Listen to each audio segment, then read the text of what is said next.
അപ്പോൾ ഇന്നത്തെ class how to make sambar. അപ്പോൾ നീ ആദ്യം മുതൽ പറയണേ. ഫസ്റ്റ് എന്ത് ചെയ്ത് പരിപ്പും കഷ്ണങ്ങളൊക്കെ ഇട്ട് ഒന്നിച്ച് കുക്കറിലടിച്ചു. ഓക്കെ. മുളക് ഇട്ടിട്ട് ഉപ്പും മഞ്ഞപ്പൊടി ഒന്നും ഇട്ടിട്ടില്ല. അതിൽ നമ്മൾ ഒഴിവാക്കിയ സാധനം വെണ്ടയ്ക്ക് തക്കാളിയാണ്. നമ്മൾ കുക്കറിൽ അടിച്ചിട്ടില്ല. വെണ്ടയ്ക്ക് തക്കാളി അത് വെന്ത ശേഷം നമുക്ക് ബാക്കി മസാലകൾ ചേർക്കാം. അതുകൊണ്ട് നമ്മളെന്ന് പറഞ്ഞാൽ ആദ്യം തന്നെ ഇതിൽ പരിപ്പ് എടുത്ത് വെള്ളത്തിലിട്ട് വെക്കണം. ഓക്കെ. ഇതിൽ പരിപ്പുണ്ടോ? അതിൽ പരിപ്പുണ്ട്. അതിൽ എടുത്ത് വെള്ളത്തിലിട്ട് വെക്കണം. ഓക്കെ. നമ്മൾ ഈ സാധനങ്ങളെല്ലാം സെറ്റ് ചെയ്തിട്ട് ഒരു കുക്കർ വെച്ചിട്ട് അടക്കുന്നു. ഓക്കെ. കാരണം മഞ്ഞപ്പൊടിയും ഉപ്പൊക്കെ ഇട്ടിട്ട് ചെയ്ത് കഴിഞ്ഞാൽ കുക്കറിൽ ചിറ്റാവും. അതുകൊണ്ട് മഞ്ഞപ്പൊടി ഒന്നും ഇടുന്നില്ല.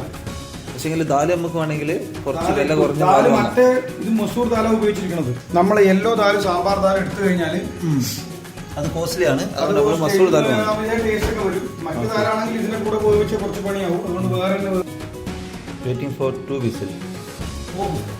ഓക്കെ. അടുത്ത 2 വിസിലടിച്ച് കഴിഞ്ഞു. ഇനി നമ്മള് പുളിവെള്ളം ഒഴിക്കാൻ പോവാണ്.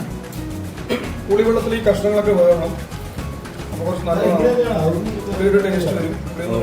മധുരം വരും. അടുത്തത്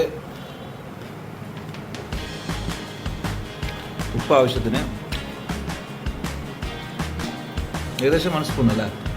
ഒന്നര സ്പൂൺ.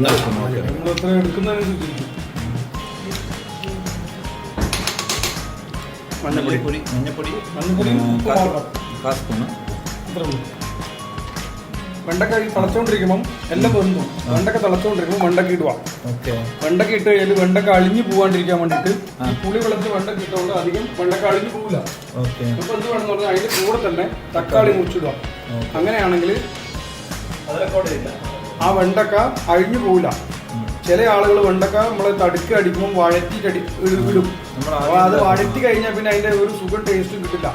ഒരു വെണ്ടക്കയുടെ സുഖം കിട്ടണമെങ്കിൽ ഇങ്ങനെ പച്ചക്ക് ഇട്ടിട്ട് അതിന്റെ മുകളിൽ നമ്മൾ തക്കാളി മുറിച്ചിട്ടാൽ ഒരു തള കഴിഞ്ഞാൽ വെണ്ടക്ക വേവുകയും ചെയ്യും. എന്നാൽ അത് അഴിഞ്ഞ് ചേരുകയും ചെയ്യില്ല. അപ്പോൾ അടുത്ത തടുക്ക അടിക്കാൻ പോവാണ്. കുഞ്ഞു പാത്രം ഇല്ലാത്തതുകൊണ്ട് നമ്മൾ വലിയ പാത്രത്തിലേക്ക് തടുക്ക അടിക്കാൻ പോവാം. അതിലേക്ക് നമ്മൾ ആദ്യം മുളകിട്ട് പിന്നെ കറിവേപ്പില. മറ്റൻ മുളകില്ലാത്തതുകൊണ്ട് നമ്മൾ പിന്നെ പഴുത്ത മുളകാണ് ഉപയോഗിക്കുന്നത്.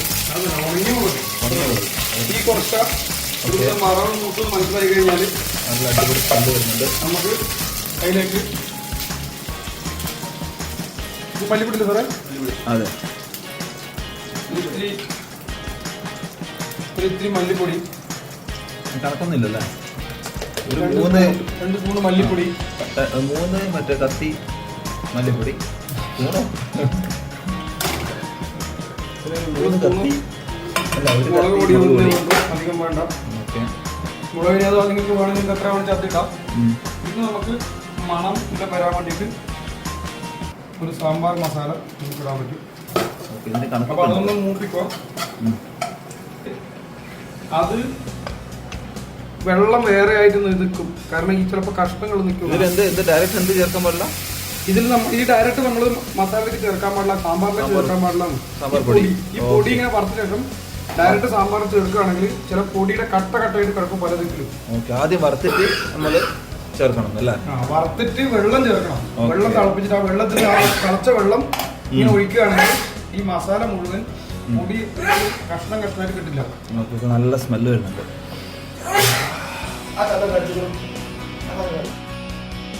അടുത്തത് നമ്മൾ തടുക്ക നേരത്തെ കഷ്ണങ്ങളിലേക്ക് ഒഴിക്കും. സാമ്പാർ കഴിയും അല്ലേ? ഇത്രയും. Thank you.